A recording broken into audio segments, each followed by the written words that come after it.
जय श्रीराम. आज श्रीरामचरितमानस भाग 286. रामे चित्तलयः सदा भवतु मे, भो राम मामुद्धर.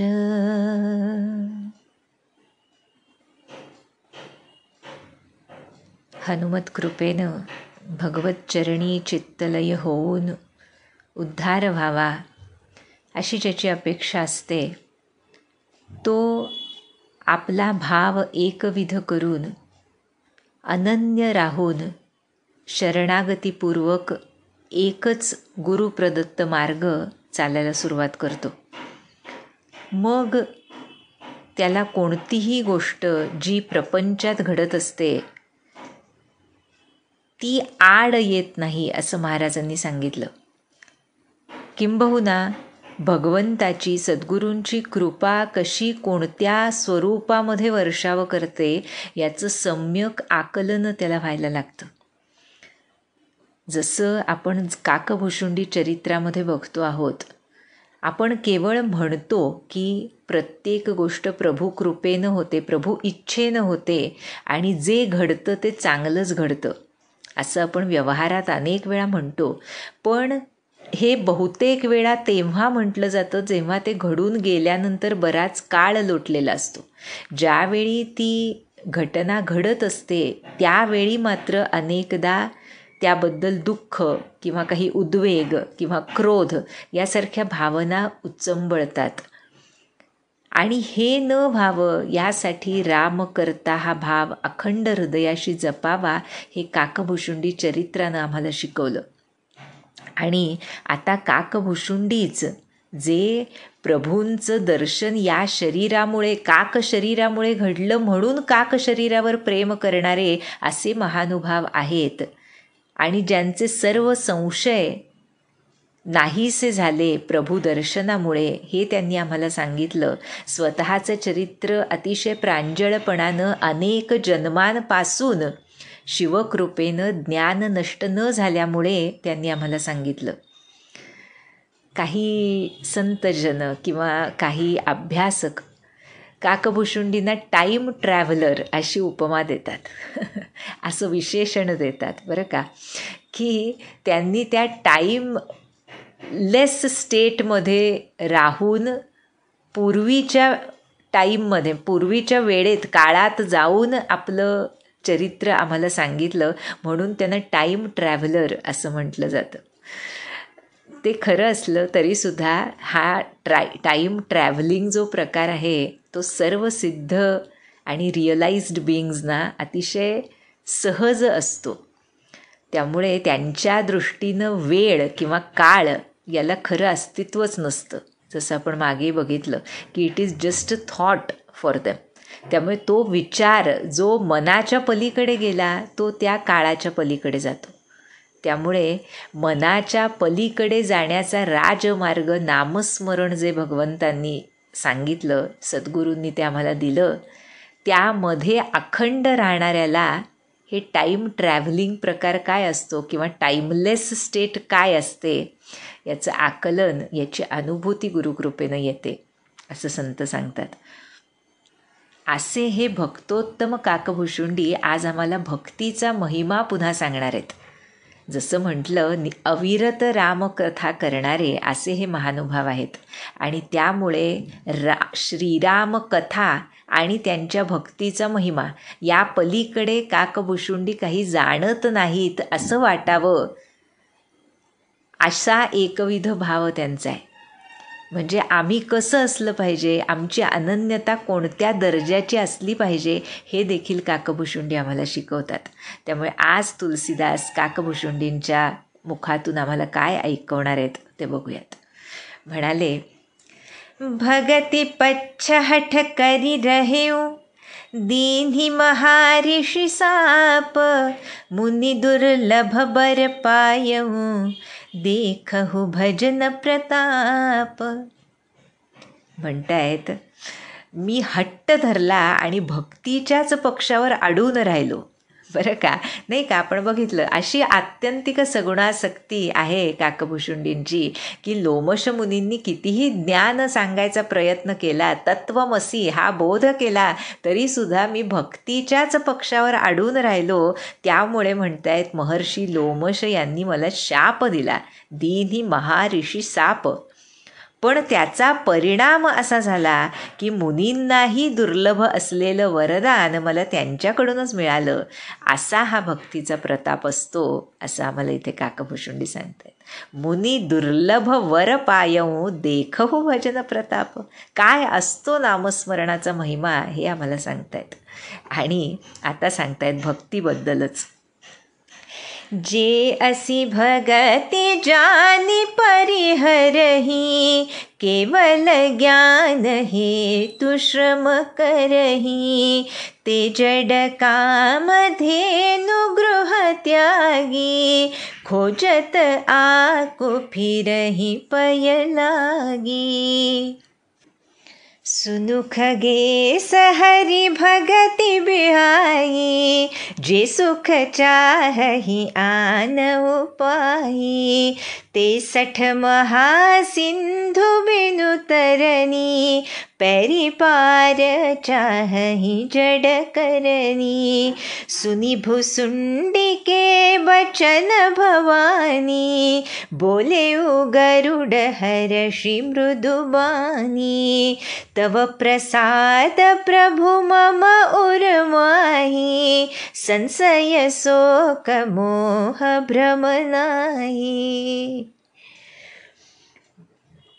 असा हा भक्तीचा महिमा जाणून सुद्धा केवळ ज्ञानासाठी जे लोक साधन करतात ते मूढ लोक, मूर्ख लोक घरी कामधेनू असताना तिला सोडून दुधासाठी रुईचं झाड शोधत फिरतात.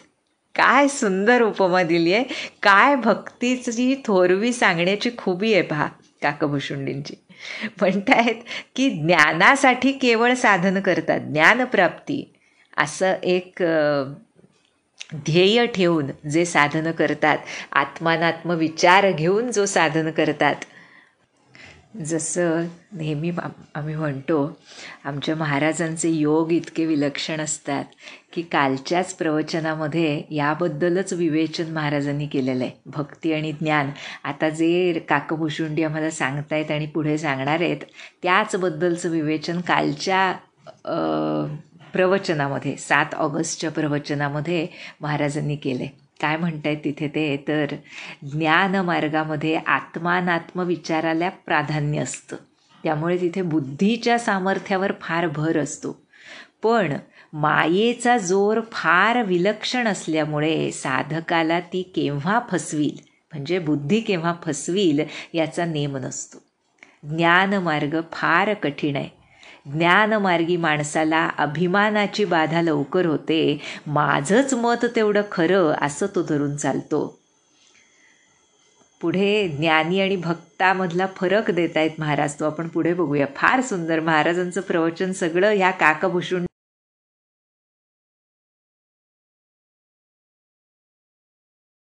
असा हा योग महाराज जुळवून आणतात आणि आम्हाला फार कुठे काही शोधाशोध करावी लागत नाही. आमच्या सद्गुरूंनी कसं सगळं सांगून ठेवलेलं आहे हे आमच्या लक्षात येतं जेव्हा जेव्हा आम्ही ग्रंथपठण करतो. आणि त्या तारखेचंच आजूबाजूला असावं, याहून काय ती कृपा. त्यामुळे अशा या सद्गुरू कृपेला हीच सर्वात मोठी अनुभूती असते साधकाच्या दृष्टीनं, की प्रत्येक क्षणी सद्गुरू मी काय करते काय करतोय याकडं बारीक लक्ष ठेवून आहेत. त्यानुसार मला तत्वबोध जो त्या वेळेला आवश्यक आहे तो अगदी सहजगत्या करता आहेत, जेणेकरून माझ्या मनामध्ये कसलं द्वंद्व उरू नये यासाठी इतकी काळजी करणारा सद्गुरू असताना कशाची काळजी करावी आपण, नाही का. त्यामुळे इथे म्हणतायत की ज्ञानासाठी केवळ साधन करणारे घरी कामधेनू आहे, म्हणजे भक्ती ही कामधेनू आहे. आणि असं असताना त्याचं दूध पिण्याच्या ऐवजी रुईचं झाड शोधून त्याचं दूध घ्यावं, याला काय म्हणावं असं इथे काकभूषुंडी विचारतात. आणि म्हणून म्हणतायत, हे पक्षीराज, श्रीहरींची भक्ती सोडून इतर उपायांनी जे सुख मिळवू इच्छितात ते दुर्दैवी मूर्ख जहाजाविना पोहून जाऊन महासागर ओलांडून जाण्याची इच्छा बाळगतात. काय उदाहरण दिलंय पहा.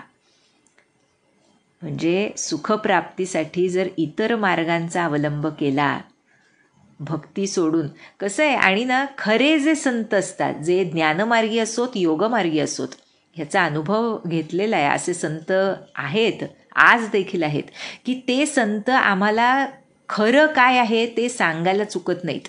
त्यांचा मार्ग असेल, योगमार्ग असेल, ज्ञानमार्ग असेल, पण त्या वेळेला नामस्मरणाचं महत्त्व किंवा भक्तीचं महत्त्व या संबंधी सांगायला ते चुकत नाहीत. म्हणून आमच्या महाराजांचं एक वचन आहे पहा, की संत कोण?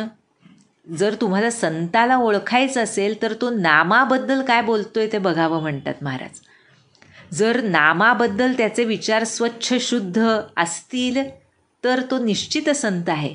पण जर नामाविषयी विचार गढूळ असतील आणि केवळ ज्ञानमार्गानं आत्मानात्म विचारानं तुम्ही ज्ञानप्राप्ती करू शकाल किंवा योग मार्गानं विविध प्रकारचं कुंभक रेचक करून विविध प्रकारच्या क्रिया करून तुम्ही जर ज्ञानप्राप्ती करू शकत असाल असं ते सांगत असतील तर मात्र तिथे संशयाला जागा आहे.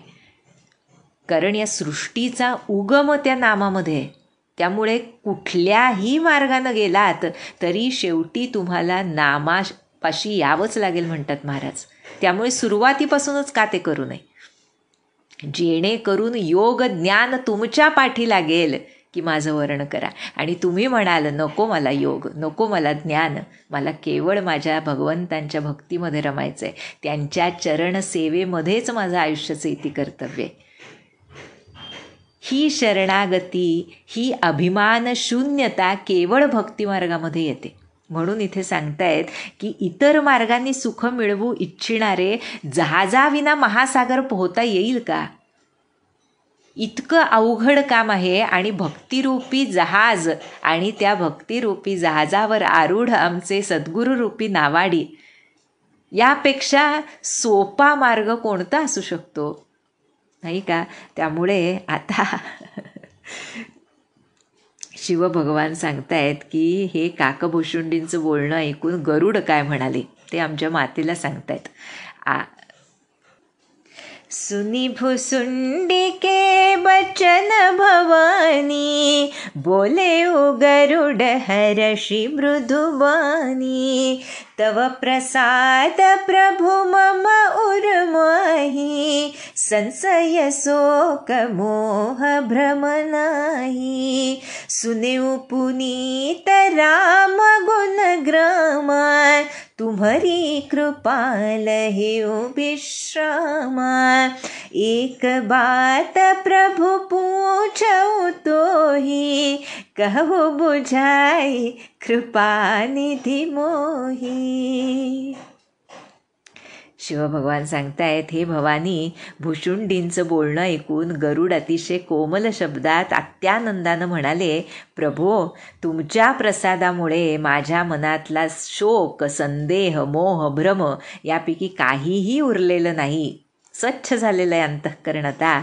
तुमच्या कृपेमुळे श्रीरामांचे पवित्र गुणसमूह, गुणग्राम मी ऐकले आणि काय केलं, तुम्हारी कृपा लहेउ विश्रामा, तुमच्या कृपेनं विश्राम, शांती प्राप्त केली. हे प्रभो, आता मी तुम्हाला अजून एक गोष्ट विचारतो, हे कृपानिधी, मला कृपा करून ती समजावून सांगा बरं का.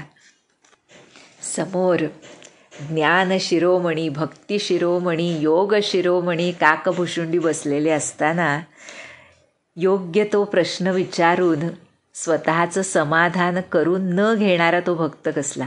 त्यामुळे गरुडासारखा श्रेष्ठ भक्तोत्तम तिथे उपस्थित आहे. त्यामुळे काकभुशुंडींना अजून एक प्रश्न विचारावा असं मनात येतंय. आणि काय म्हणाले, गरुड काय म्हणतायत कहहि संत मुनि वेद पुराना, नहीं कछु दुर्लभ ज्ञान समाना। सोई मुनि तुम सन कहे गोसाई, नहीं आदरे हो भगति की नाई। ज्ञान ही भगति ही अंतर केता, सकल कहु प्रभु कृपा निकेता। सुनि उरगारी बचन सुख माना, सादर बोले हो काग सुजाना। गरुड म्हणतायत, हे काकभुशुंडी, संत मुनी वेद पुराण सर्व म्हणतात की ज्ञानासमान दुर्लभ काही नाही, नाही का. गीतेमध्ये सुद्धा सांगितलं ज्ञान महत्त्वाचं, नाही कछु दुर्लभ ज्ञान समाना. पण हे गोस्वामी, हे गोसाई, तेच ज्ञान लोमश मुनींनी तुम्हाला सांगितलं होतं, पण तुम्ही भक्ती इतका मान त्याला दिला नाहीत. त्यामुळे हे कृपेचं धाम, हे प्रभो, ज्ञान आणि भक्ती यांमध्ये काय अंतर आहे, काय फरक आहे, तो मला सांगा. आणि असा हा प्रश्न गरुडाचं बोलणं ऐकून काकभुशुंडी त्यांना समाधान वाटलं आणि आदरानं आता ते सांगतायत.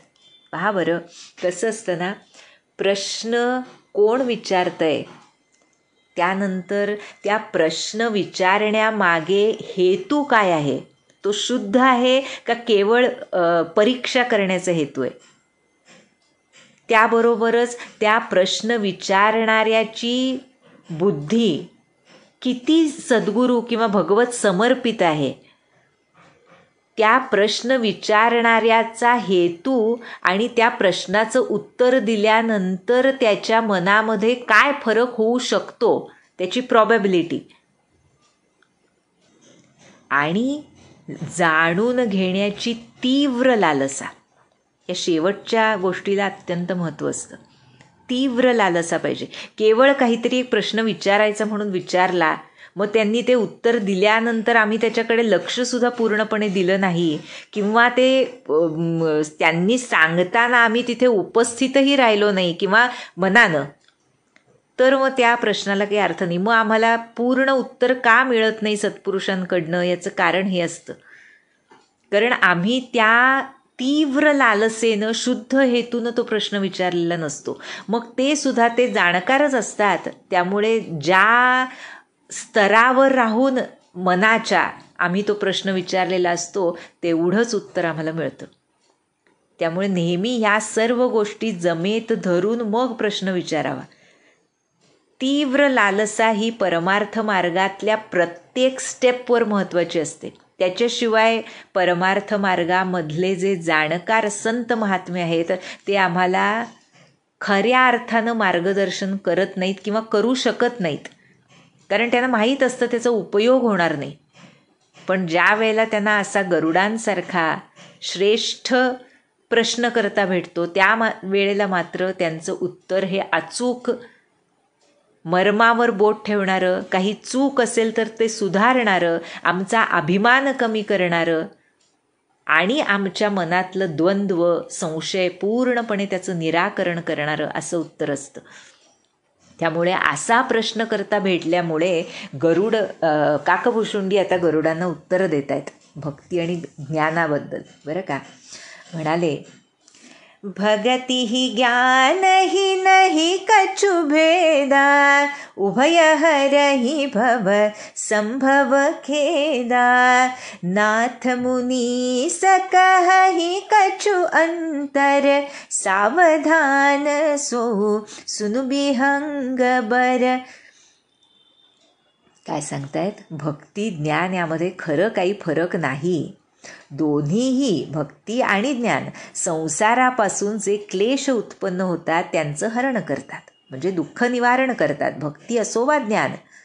पण हे गरुडा, थोर मुनी यांमध्ये थोडं अंतर आहे असं सांगतात. ते आता मी तुला सांगतो. सावधान सो सुनु बिहंगबर, सावधान होऊन लक्ष देऊन ते ऐक. श्रवण करण्याची पद्धती सांगतायत, कसं श्रवण केलं पाहिजे म्हणजे ते मग रिटेन होतं. नाहीतर मग आम्ही त्या वेळेपुरतं ते श्रवण करतो, आम्हाला समजलं आहे असं वाटतं, त्याचा आनंदही मिळतो, पण तो तात्पुरता असतो. पुन्हा काही दिवसांनी, काही महिन्यांनी तीच शंका डोकं वर काढते, कारण मग आम्ही ते पूर्ण लक्ष देऊन ऐकलेलं नसतं जे सांगितलं संतांनी, सद्गुरूंनी.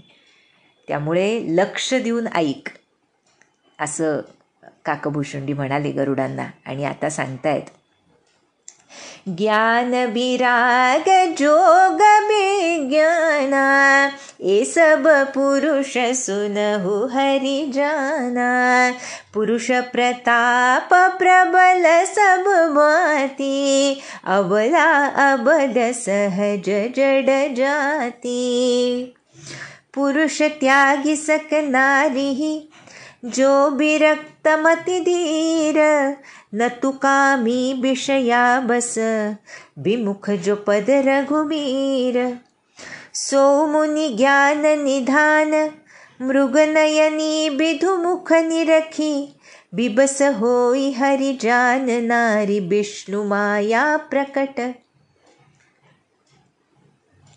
काय सांगतात पहा. म्हणाले, हे हरिवाहन गरुडा, ज्ञान, वैराग्य, योग, विज्ञान हे सर्व पुरुष आहेत जणू, म्हणजे पुरुषलिंगी बरं का आहेत. आणि पुरुषाचा प्रताप हा सर्व तऱ्हेनं प्रबळ असतो, नाही का. ज्ञान असो, वैराग्य असो, योग असो, विज्ञान असो, त्याचा प्रताप प्रबळ असतो, कारण ते पुरुष रूपी आहेत. आणि माया, अबला माया म्हटलंय, ही दुबळी असते आणि स्वभावतः अज्ञानी आहे. पण काय सुंदर उपमा कशी दिली आहे पहा तुलसीदासांनी. जे वैराग्यवान आणि धीर बुद्धीचे पुरुष आहेत तेच स्त्रीचा त्याग करू शकतात. म्हणजे खरे ज्ञानी, विरागी, योगी, विज्ञानी जे आहेत तेच त्या दुबळ्या मायेचा त्याग करू शकतात. कामी पुरुष करत नाहीत, ते विषयांचे गुलाम असतात आणि रघुनाथ चरणांपासून विनमुख असतात. ज्ञानाचं भांडार असलेले मुनीसुद्धा मृगनयना स्त्रीचा मुखचंद्र बघून लाचार होतात. हे गरुडा, प्रत्यक्ष भगवान विष्णूंची मायाच स्त्री रूपानं प्रकट झालेली आहे. हे काही मी खोटं सांगत नाही बरं का. कसं सांगतायत पहा. माया, भक्ती, ज्ञान यामधला हा संबंध तुलसीदास इथे एक खूप युनिक तऱ्हेनं सांगतायत. म्हणाले, इहान पक्षपात कछु राखऊ, वेद पुराण संत मत भाषऊ, मोहन नारी नारी के रूपा, पन्नगारी यह रीति अनुपा, माया भगति सुनहु तुम दो, नारी वर्ग जानई सब को, पुनि रघुबीर ही भगति प्यारी, माया खलु नर्तकी बिचारी, भगति ही सानुकूल रघुराया, ताते ते ही डरपति अति माया, राम भगति निरुपम निरुपाधि, बसई जासुर सदा बाधी, तेहि बिलो की माया सकुचाई, करि न सकई कछु निज प्रभुताई, अस बिचारी जे मुनि विज्ञानी, जाचहि भगति सकल सुख खानी, यह रहस्य रघुनाथ कर, बेगिन जानई कोई, जो जानई रघुपति कृपा, सपने हु मोहन होई. काय सुंदर का. म्हणाले, मी काही पक्षपातानं सांगतोय असं नाही बरं का. म्हणजे ज्ञानाबद्दल मला काही पक्षपात आहे आणि आय एम पार्शल टुवर्ड्स भक्ती असं नाही, असं सांगतायत बरं का. खरं हे सगळे भक्तोत्तम भक्तीबद्दल पार्शल असतातच, किंबहुना त्यामुळेच त्यांचा एकविध भाव, त्यांची भक्ती, त्यांचं प्रेम, त्यांचा प्रभू अनुराग पुष्ट झालेला असतो. त्यामुळे मी वेद पुराण संत यांचंच मत सांगतोय असं काका भुशुंडी गरुडाला सांगतायत. म्हणतायत एक विलक्षण रीत अशी आहे की एक स्त्री दुसऱ्या स्त्रीच्या रूपावर भाळून जात नाही. बरं का, ती ज्याला आपण म्हणतो ना रायव्हलरी एक प्रकारची असते बायकांमध्ये, की कितीही सुंदर स्त्री दिसली तरीसुद्धा स्त्री दुसऱ्या स्त्रीचं कौतुक खूप क्वचित करते, असा एक समज आहे खरं.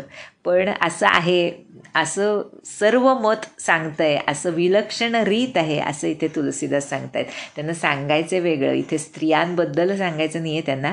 ते पुढे म्हणाले, तू ऐकून घे, माया आणि भक्ती या दोन्ही स्त्रिया आहेत नाही का, हे सर्वांना माहीत आहे. म्हणतात ज्या नाही सब को, शिवाय श्री रघुनाथांना भक्तिप्रिय आहे नाही का.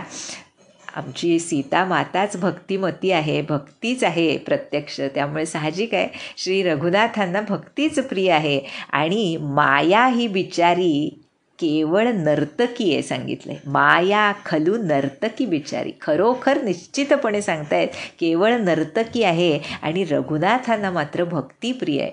त्यामुळे काय होतं, भगती ही सानुकूल रघुराया. श्री रघुनाथ भक्तीला विशेष अनुकूल असतात आणि ज्याला रघुनाथ अनुकूल आहे त्याला स्वाभाविकपणे माया घाबरते. भक्तीला माया फार घाबरून असते. कुणाच्या भक्तीला सांगितलंय, ज्याच्या हृदयामध्ये उपाधिरहित उपमारहित अशी विशुद्ध रामभक्ती नेहमी वसत असते. कशी, अबाधी, कोणत्याही बाधेशिवाय, कोणत्याही धास्तीशिवाय, अगदी ज्याला आपण म्हणतो ना ओपनली, कसलाच आड पडदा नाही, अशी भक्ती ज्यांच्या हृदयात वास करत असते तिला पाहून म्हणतायत माया लाजून जाते, सकुचाई ओशाळते ती. आणि अशा भक्तावर आणि त्याच्या भक्तीवर ती आपला प्रभाव मुळीच पाडू शकत नाही हे सांगितलं. करीन सकई कछु निज प्रभुताई. आणि असा विचार करून जे ज्ञानी मुनी आहेत ते सुद्धा सर्व सुखांची खाण अशा भक्तीचीच याचना करताना दिसतात. ते खरे ज्ञानी खरोखर, कारण त्यांना भक्तीचं महत्त्व पटलेलं असतं. आपण नेहमी वरचेवर उदाहरण बघतो, शुक सनकादिक मुनी. आमचे शुकमुनी भागवताचार्य आहेत. त्यांच्यासारखा भागवतकार कोण आहे ज्यानं भक्तीचं परमगुह्य भक्तांसाठी असं उलगडून दिलं भागवतामधून. त्यामुळे असे ज्ञानीसुद्धा भक्तीचीच याचना करतात, कारण ती सुखांची खाण आहे. आपण बघितलं ना, भक्ती सुतंत्र सकल सुख खानी, पण बिनु सतसंग न पावही प्राणी म्हणाले होते तिथे. तसं हे जे जाणतात, पण हे रघुनाथांचं रहस्य की ते भक्तीलाच अनुकूल आहेत हे कुणाला लवकर कळून येत नाही. आणि रघुनाथांच्या कृपेनं जो हे जाणतो त्याला मात्र स्वप्नातही मोह होत नाही आपला मार्ग सोडण्याचा, असं त्यांना सांगायचं. मोह होत नाही म्हणजे इतर कसला मोह नव्हे, भक्तीशिवाय इतर काही करावं असा मोह होत नाही. खूप महत्त्वाचं सांगताय तिथे काका भुशुंडी आमच्यासाठी.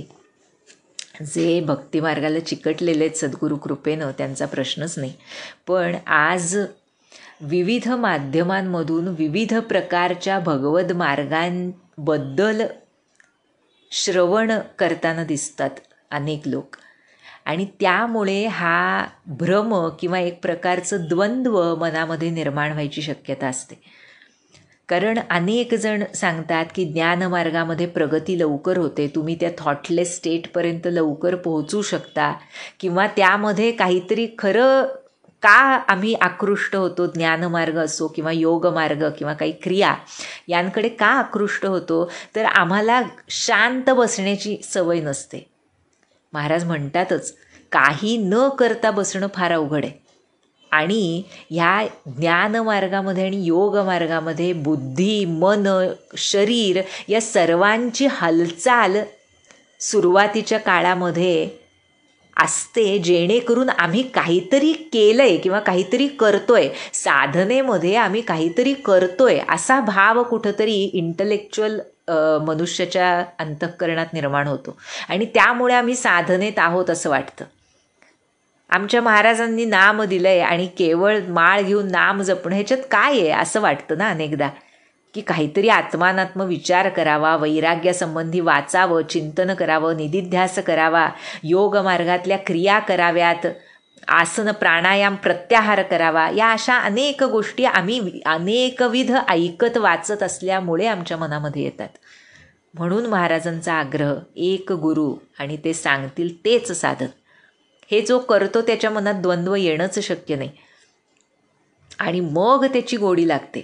नामाची गोडी का लागत नाही? कारण नामाशिवाय अजून इतर काही करण्याची ओढ गेलेली नाही. करत असू वा नसू, पण ती ओढ जोवर आहे काहीतरी अजून करावं, तोपर्यंत खऱ्या अर्थानं नामाला आम्ही वरलेलं नाही. नामानी आम्हाला वरलं आहे, कारण प्रभूंनी, सद्गुरूंनी आम्हाला ते नाम देऊन त्या नामरूपानं ते आमच्या अंतःकरणात आहेतच. पण आम्ही अजून पूर्ण तऱ्हेनं नामाला वरलेलं नसल्यामुळे आम्हाला ती गोडी जी महाराजांना अभिप्रेत आहे ती अजून येत नाही. आणि म्हणून इथे सांगतायत की स्वप्नातही मोह होत नाही जर हे रहस्य ओळखलं, की रघुनाथांना भक्ती इतकं काही प्रिय नाही. मग ज्यांचं प्राप्तव्य आहे त्यांना जे आवडतं ते केलं तर ते लवकर भेटतील, की त्यांना जे फारसं आवडत नाही किंवा त्यामध्ये लवकर आम्हाला प्राप्ती होऊ शकत नाही, भगवत प्राप्ती, त्या मार्गानं उगाच जाऊन काहीतरी केल्याचं केवळ क्षणिक सुख अनुभवायचं आहे, असं एक प्रकाराने इथं काकाभुशुंडी विचारतायत. आणि त्यामुळे भक्ती श्रेष्ठ आहे असं प्रतिपादन काकाभुशुंडी करतायत.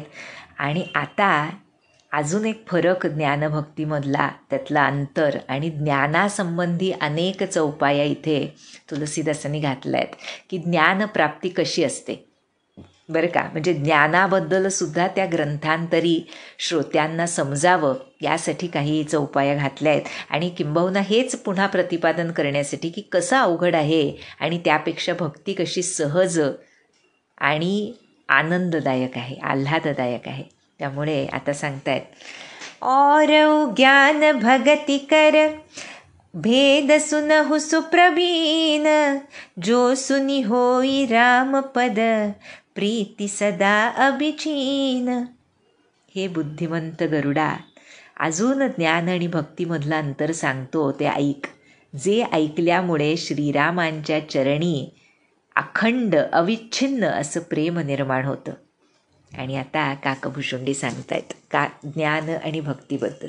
म्हणाले, सुनहु तात यह अकथ कहानी, समुझत बनईन जाई बखानी, ईश्वर अंश जीव अविनाशी, चेतन अमल सहज सुख रासी.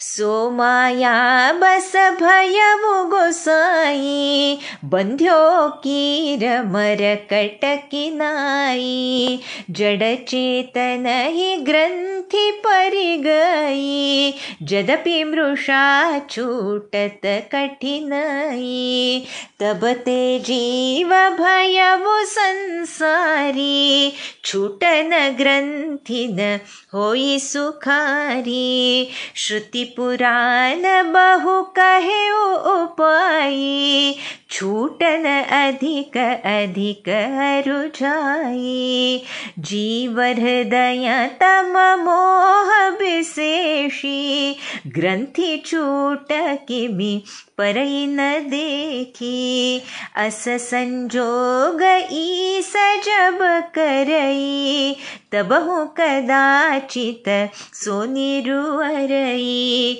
सात्विक श्रद्धा देनु सुहाई, जो हरि कृपा हृदय बस आई, जप तप व्रत जम नियम अपारा, जे श्रुति कह शुभ धर्म आचारा, ते तृण हरि तचरई सब गाई, भाव शिशु पाई पेनाई, नोई निवृत्ति पात्र विश्वासा, निर्मल मन अहीर निज दासा, परम धर्ममय पय दुहिवाई, अवटई अनल अकाम बनाई, तोष मरुत तब क्षमा जुड़ावे,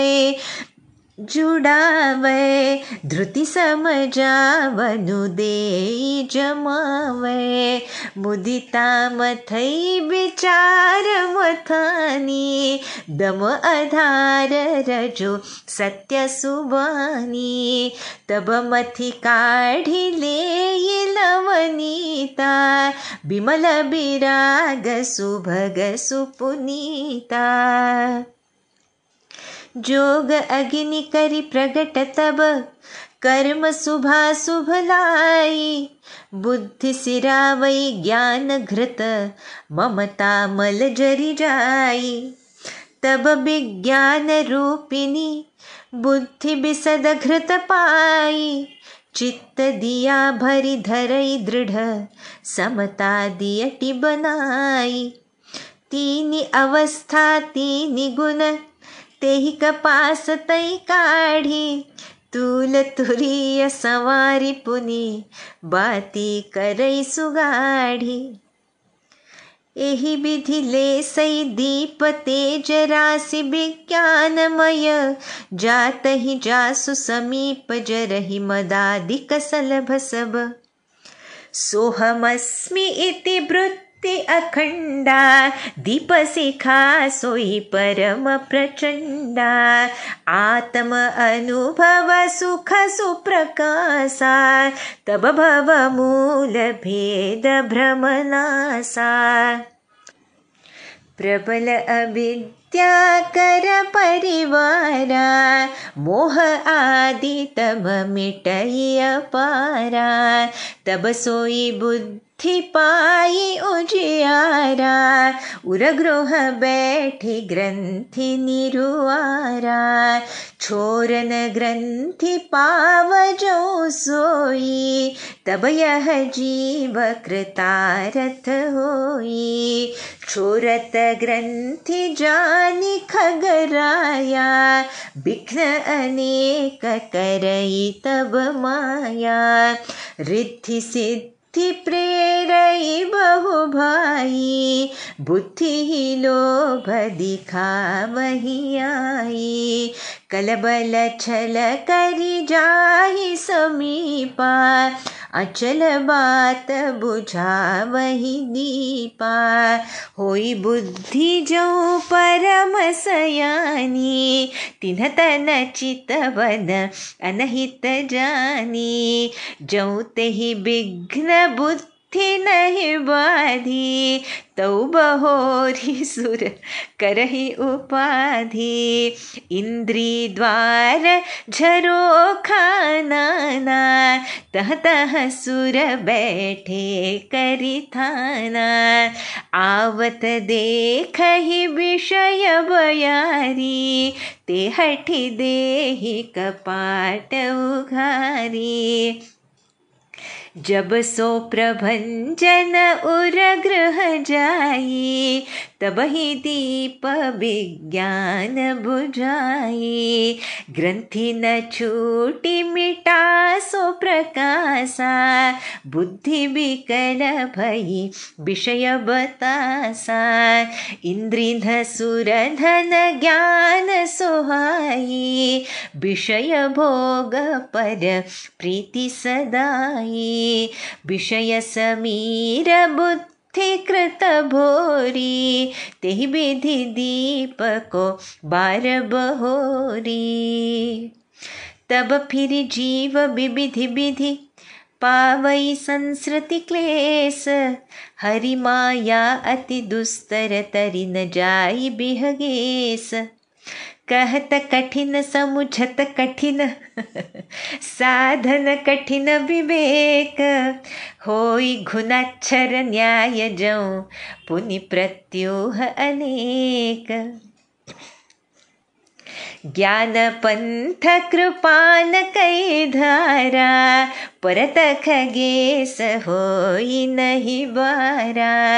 जो निर्विघ्न पंथ निर्भयी, सो कैवल्य परम पद लहई. अति दुर्लभ कैवल्य परम पद, संत पुराण निगम आगम बद. राम भजत सोई मुकुति गोसाई, अनइच्छित आवई बरी आई.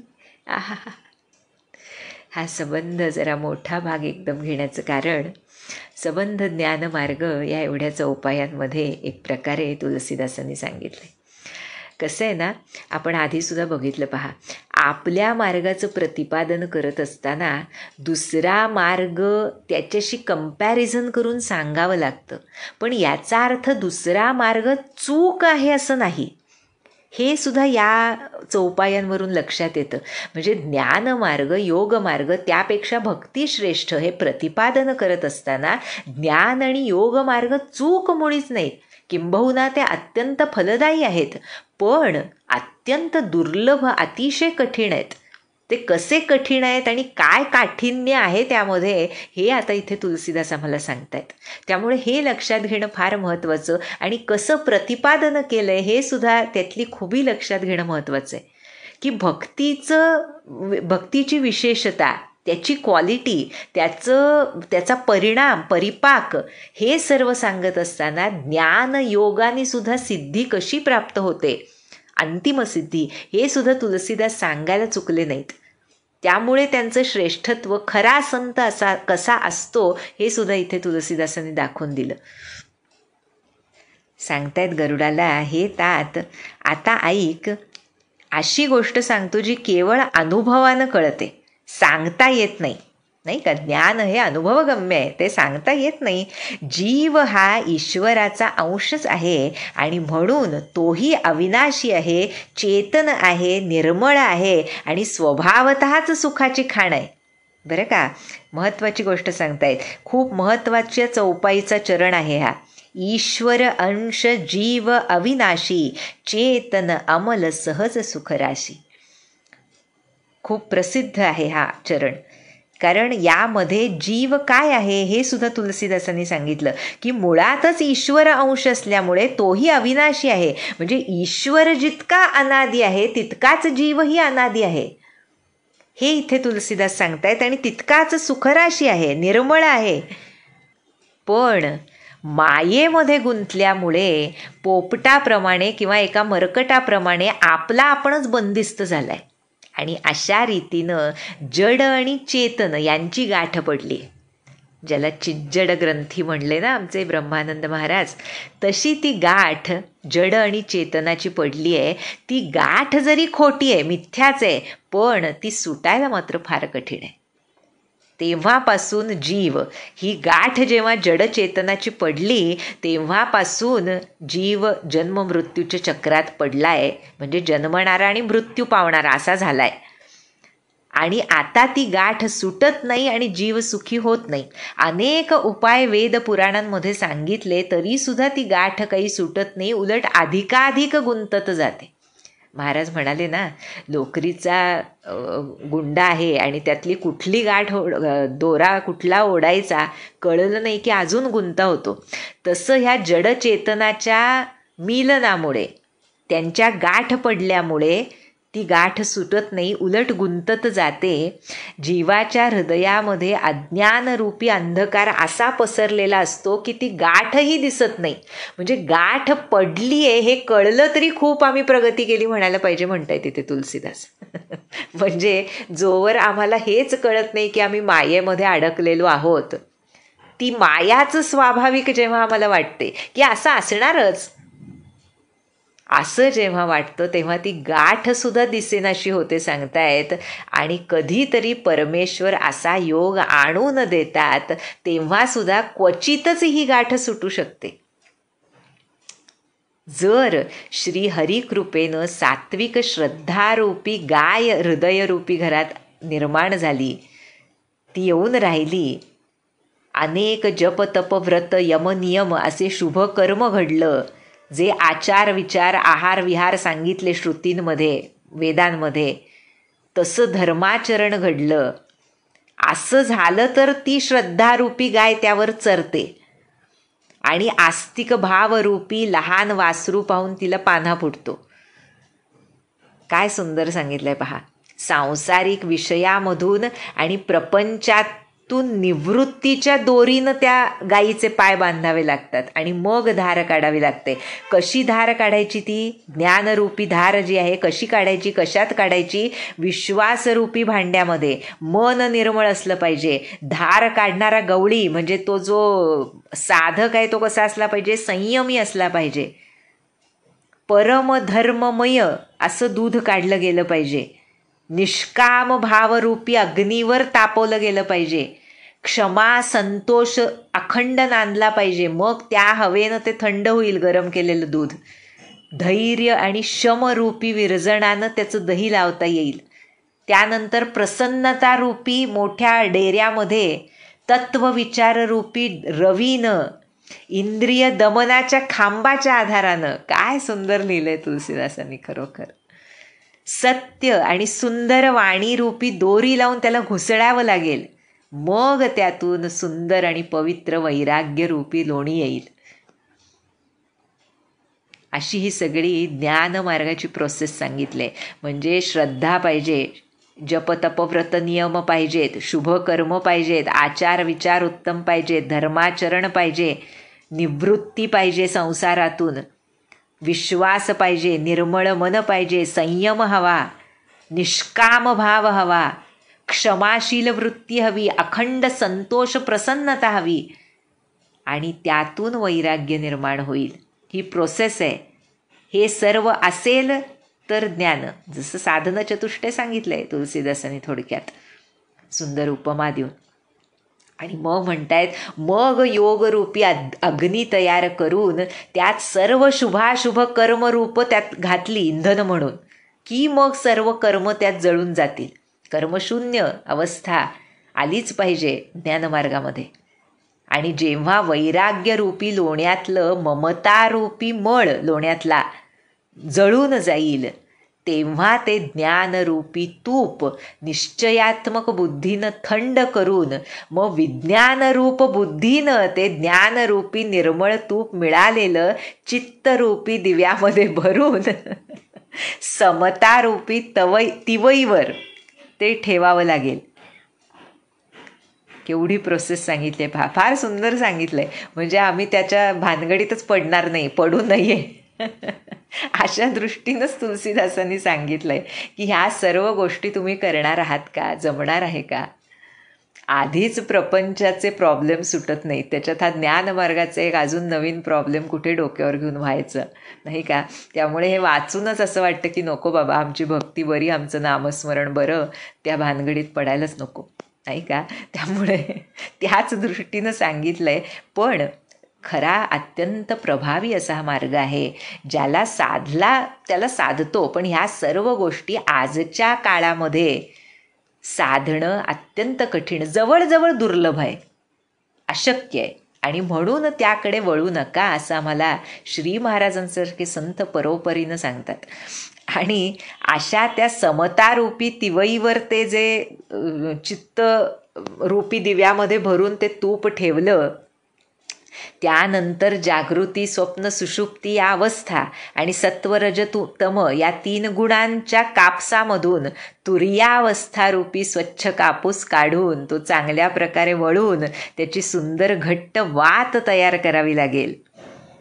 आणि अशा प्रकारे तेजाची राशी असलेला विज्ञानमय दिवा जो लावील, त्याच्या जवळ जाता मात्र मद मोह इत्यादी सर्व पतंग कीटक जळून जातील. सोहमस्मी, तेच ब्रह्म मी आहे, ही वृत्ती तैलधारावत अखंड राहील. हीच त्या ज्ञानदीपाची प्रचंड ज्वाळा होय. आणि मग आत्मानुभवाच्या सुखाचा सुंदर प्रकाश पसरेल आणि संसाराचं मूळ असलेला भेदरूपी भ्रम नष्ट होईल. अशा रीतीनं हा ज्ञानमार्ग सांगून म्हणतायत, यानंतर हे सगळी ही प्रोसेस झाल्यानंतर मग त्या अविद्येचा परिवार जो आहे अंधकार अत्यंत बलशाली तो नाहीसा होईल आणि मग त्या विज्ञानरूपी बुद्धीनं आत्मानुभवाचा प्रकाश जेव्हा हृदयामध्ये झळकतो त्यावेळेला ती जडचेतनाची पडलेली गाठ सुटते, चिज्जड ग्रंथी नाहीशी होते. आणि जर ती विज्ञानरूपी बुद्धी गाठ सोडवू शकली तर मात्र जीव कृतार्थ होतो. पण पहा बरं, इथंपर्यंत आलो आम्ही की आता सुटणार गाठ ज्ञानमार्गामध्ये. पक्षीराज गरुडा, गाठ सोडवली जातीये हे बघूनच माया अनेक विघ्न निर्माण करते, पुष्कळ रिद्धिसिद्धींना पाठवते. सिद्धी ज्या येतात या मार्गामध्ये ज्ञानमार्गामध्ये त्या येऊन बुद्धीला लोभ दाखवतात. मग कला बल कपट करून पदराच्या वाऱ्यानं जणू तो ज्ञानरूपी दीपक विझवून टाकतात. त्या रिद्धिसिद्धी आल्या आणि त्यांना आम्ही बोललो की झाला प्रवास खुंटला, महाराज म्हणाले तसं. पण बुद्धी जर योग्य युक्त असेल तर मात्र या रिद्धिसिद्धीच्या धोक्यांना समजते आणि त्याच्याकडे बघतसुद्धा नाही. पण अशा मायेच्या विघ्नांमुळे जर बुद्धीला बाधा झाली नाही तर मग देव विघ्न आणतात. तौ बहोरी सुर करही उपाधी. सबंध रामायणामध्ये आपण बघतोच आहोत, देवांनी किती किती ठिकाणी विघ्न आणली, कशी आणली, त्याचा हेतू काही असो, पण ती विघ्न आणली जातात. आणि पुढे सांगतायत, हृदयरूपी घराला इंद्रियांच्या द्वारांचे अनेक झरोके आहेत, खिडक्या आहेत त्या इंद्रियांच्या, आणि प्रत्येक झरोक्यावर प्रत्येक इंद्रियांवर पर्टिक्युलर देवांनी ठाण मांडलेलं आहे. प्रत्येक इंद्रियाचा एक स्वामी म्हणून देव असतो. आणि विषयरूपी हवा येतीये बघताच तो देव जोरानं ते दार उघडतो इंद्रियाचं. तो जोराचा वारा हृदयरूपी घरामध्ये शिरतो आणि विज्ञानरूपी दिवा विझतो. गाठ काही सुटत नाही, आत्मानुभवाचा प्रकाश नाहीसा होतो. विषयरूपी वाऱ्यामुळे बुद्धी व्याकुळ होते आणि जे आतापर्यंत केलं सवरलं सगळं नष्ट होतं. काय पहा, इंद्रिय आणि त्यांचे देव यांना स्वभावतः हा ज्ञानप्रकाश काही चांगला वाटत नाही, कारण त्यांना विषयभोगांविषयीच प्रेम असतं. हे सांगितलं पुढं. बुद्धीलाही विषयरूपी वाऱ्यानं जेव्हा बावरून जाते बुद्धी, मग पुन्हा तो ज्ञानरूप आधी जसा उजळला तसा कसा काय उजळणार. आणि असा हा ज्ञानदीप विझला की पुन्हा जन्ममरणादी क्लेश जीवाला भोगावे लागतात. हे पक्षीराज, अशी ही माया फार दुस्तर आहे, सहजासहजी तरून जाता येत नाही. आणि म्हणून कहत कठीण समुझत कठीण साधन कठीण विवेक. हे ज्ञान समजावून सांगायलाही कठीण आहे, समजावून सांगायलाही कठीण आहे, समजायलाही कठीण आहे आणि साध्य करायलाही कठीण आहे. त्यामुळे काहीतरी करून योगायोगानं जर ते ज्ञान मिळालं तरीसुद्धा ते जतन करून ठेवण्यात अनंत विघ्न आहेत. त्यामुळे हे गरुडा, ज्ञानाचा मार्ग हा दुधारी तलवारीच्या धारेसारखा आहे. या मार्गावरून जो पतन होतो, अधःपतन व्हायला एकतर वेळ लागत नाही आणि झाल्यानंतर त्याची स्थिती फार बिकट होते. आणि या अशा बिकट मार्गावरून निर्विघ्नपणे जो निभावून जातो तोच मोक्षरूप असलेले परमपद प्राप्त करतो. त्यामुळे म्हणतायत, अति दुर्लभ कैवल्य परमपद. संत पुराण वेद तंत्र सर्व हे सांगतात की कैवल्य रूप परमपद अत्यंत दुर्लभ आहे. पण राम भजत सोई मुकुती गोसाई अनइच्छते आवई बरी आई. काय सुंदर पहा हे गोसाई, ती अत्यंत दुर्लभ अशी मुक्ती श्रीरामांची भक्ती केल्यावर इच्छा नसतानाही जबरदस्तीने येते. असं हे भक्तीचं महात्म्य. जर ह्या मुक्तीसाठी काहीही हे ज्ञानमार्गातले कष्ट न घेता साधन चतुष्टयाशिवाय, म्हणजे खऱ्या अर्थानं त्याच्या मागं न लागता, पण योग्य ते पथ्य पाळून जो भक्तिमार्गामध्ये राहील त्याच्या मागे मुक्ती लागते.